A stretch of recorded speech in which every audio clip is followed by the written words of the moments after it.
आज के इस वीडियो में हम लोग देखेंगे कि इजी ऑटो 4 से रिसीट्स का एंट्री किस तरह से इंपोर्ट करें। तो मैंने आपके सामने एक सैंपल डेटा खुला हुआ है जिसके अंदर में आप देख सकते हैं कुछ कॉलम अवेलेबल है, जैसे invoice number, invoice date, outlet code, outlet name. जिस कॉलम में हमारा अमाउंट रिसीव हुआ है, अगर आपका बैंक में रिसीव हुआ तो यहाँ पे बैंक का कॉलम है, कैश में रिसीव हुआ तो कैश का कॉलम है, और ये दोनों का टोटल का कॉलम दिया हुआ है। तो हमको जो इम्पोर्ट करना रहेगा वो invoice number, invoice date, party name, और ये इतने सारे कॉलम्स हमको इंपोर्ट करने हैं। या तो हम लोग उसको जो भी कॉलम लेने हैं या नहीं लेने हैं, हम लोग मैपिंग करते समय भी डिसाइड कर सकते हैं। अब मैं आपको इसमें दिखाता हूँ कि कितना एंट्रीज अवेलेबल है। तो इसमें 144 रो तक एंट्रीज अवेलेबल है।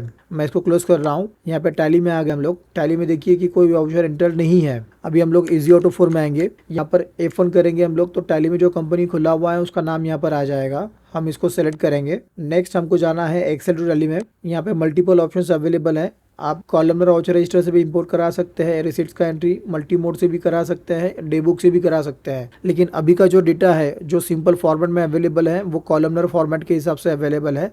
तो हम लोग कॉलमनर वाउचर रजिस्टर को सिलेक्ट करेंगे। यहाँ पे यूज टेम्पलेट में क्लिक करेंगे तो ये हमारे सामने एक एक्सेल का टेम्पलेट खोल देगा। ये टेम्पलेट खुल गया है। अब इसमें कुछ सैंपल एंट्रीज अवेलेबल है सेल्स वाली, तो मैं ये शीट को क्लियर कर देता हूँ। क्लियर हो गया। अभी हम लोग सेटिंग्स में जाएंगे। सेटिंग्स में जाने के बाद में से हम लोग हमारा एक्सेल का फाइल सेलेक्ट कर लेंगे। ई ड्राइव के अंदर में सैंपल में लीवर एज रिसीट्स का फाइल रखा हुआ है, इसको हम लोग सेलेक्ट कर लेंगे। यहाँ पे हम लोग जाएंगे सेलेक्ट में। यहाँ पे डेटा को डाल दिया हमने, पाथ। ये डेटा अरेंज हो गया। अरेंज होने के बाद में यहाँ पे हम लोग ऊपर जाएंगे, कितने कॉलम्स की हमको एंट्रीज इंपोर्ट करनी है वो कॉलम हम लोग यहाँ से सेलेक्ट करेंगे। तो ये जो कॉलम सेलेक्ट किए जाते हैं ये अमाउंट के बेसिस पे किए जाते हैं कि अमाउंट के कॉलम कितने हैं। ठीक है, कुछ कॉलम्स स्टैंडर्ड होते हैं, जैसे bill number, party name, date. ये सारे कॉलम स्टैंडर्ड होते हैं। पार्टी नेम के लिए ये कॉलम स्टैंडर्ड होते हैं। अभी यहाँ पे दो ही कॉलम है, जैसे ये SBI और कैश, ये दो कॉलम्स हमको चाहिए। तो यहाँ पे हम लोग कॉलम 2 कर लेंगे। रेफरेंस नंबर चाहिए, वाउचर नंबर चाहिए, नरेशन भी हमको चाहिए। मोड ऑफ ट्रांजेक्शन आपको कौन सा रहने वाला है, तो यहाँ पे हम लोग रिसीट लेने वाले हैं, रिसीट एक। यस। इसके बाद में से हमको यहाँ पे इन्वेंट्री की जरूरत है क्या,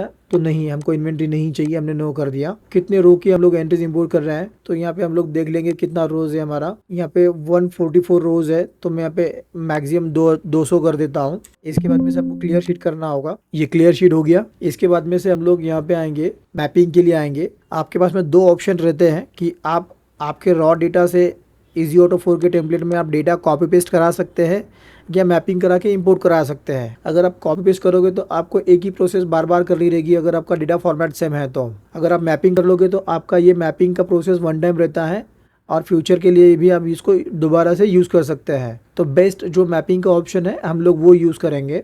हम लोग सेटिंग्स में जाएंगे। यहाँ पे देखेंगे कि हम लोग डेट कहाँ पर है, तो डेट आपका बी में है, तो यहाँ पे हम लोग हमारे डेट वाले कॉलम में बी डाल देंगे। इजी ऑटो 4 के टेम्पलेट के बी कॉलम डेट वाले कॉलम में बी डाल देंगे। रेफरेंस नंबर का कॉलम में ए डाल देंगे।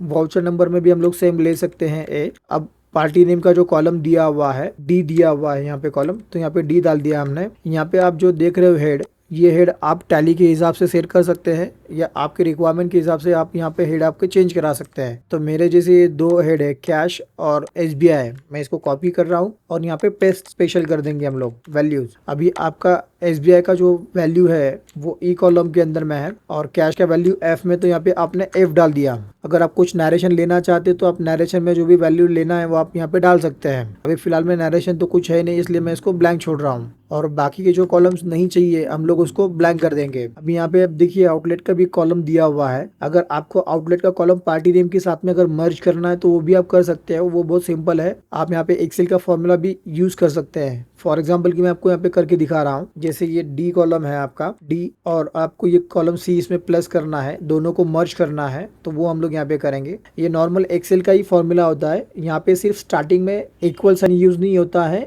और रो नंबर के जगह पे हैश यूज होता है। बाकी आपका ये नॉर्मल एक्सेल का ही फॉर्मूला रहता है। तो यहाँ पे हमने डी हैश एंड यहाँ पे स्पेस देंगे हम लोग। स्पेस के लिए मैंने डबल इन्वर्टेड कॉमा यूज किया है और इस डबल इन्वर्टेड कॉमा के बाद में से हम लोग एंड साइन यूज करेंगे और हमको कौन सा कॉलम इसमें मर्ज करना है, सी। यहाँ पे सी हैश लगा दिया हमने। तो ये जब डेटा इंपोर्ट होगा तो ये ऑटोमेटिकली डी कॉलम के बाद में ये P254 इसको मर्ज हो जाएगा। ठीक है, तो आपका डेटा स्टार्ट हो रहा है रो नंबर 2 से और खत्म हो रहा है 144 पे।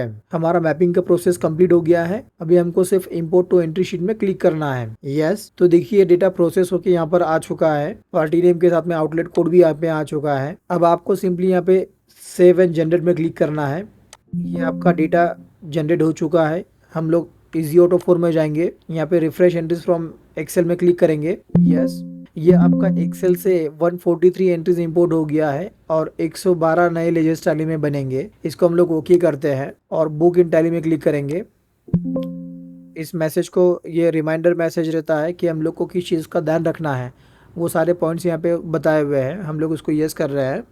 ये बता रहा है कि कौन सी कंपनी में आप एंट्रीज पोस्ट कर रहे हो, उसका नाम दिखा रहा है। उसको प्रोसेस करने के लिए हम लोग यस करेंगे। तो जो लेजर्स अवेलेबल नहीं है, सब में पहले वो लेजर्स बना लेगा। लेजर्स बन के अभी एंट्री पोस्ट कर रहा है और आपका एंट्रीज भी पोस्ट हो गया है। लेजर के साथ में एंट्री पोस्टिंग का प्रोसेस आपका 5 सेकंड में पूरा हो चुका है। हम लोग इसको ओके करेंगे और टैली में जाएंगे, डिस्प्ले डे बुक, और यहाँ पे हम लोग डेट डाल देंगे। हमारा डेट था 1 अप्रैल 2025 से मार्च 26। तो देखिए ये आपका सारा एंट्रीज यहाँ पे इंपोर्ट हो चुका है। तो इस तरह से आप इजी ऑटो 4 के थ्रू आपका रिसीट का एंट्रीज आप टैली में इंपोर्ट करा सकते हैं। साथ ही में अगर आपके पास में किसी भी तरह का डेटा है, जैसे sales, purchase, receipt, payment, journal, debit note, credit note, या कोई पीडीएफ में बैंक स्टेटमेंट है, वो भी आप बड़े आसानी से और इजी वे में टैली में इंपोर्ट करा सकते हैं। सॉफ्टवेयर का डाउनलोड लिंक डिस्क्रिप्शन में दिया है, वहाँ से आप सॉफ्टवेयर को डाउनलोड कीजिए, यूज़ कीजिए।